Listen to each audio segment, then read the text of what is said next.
A group of 30 students is eating pizza for lunch. Each student will eat two slices of pizza, and each pizza is divided into eight slices. One third of the students will eat the cheese pizza, and the remaining students will eat pepperoni. Which of the following expressions illustrates the total number of pepperoni pizzas that should be purchased? Okay, so let's see. We've got 30 students times two slices of pizza each. That's 60 slices of pizza.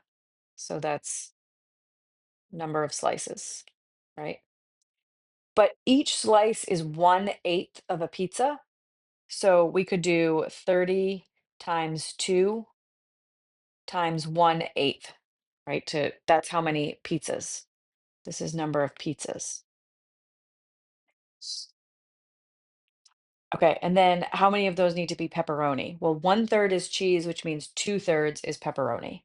So we have 30 times 2 times 1/8 is the same thing as over 8, and then times 2/3. This is my number of pepperoni pizzas.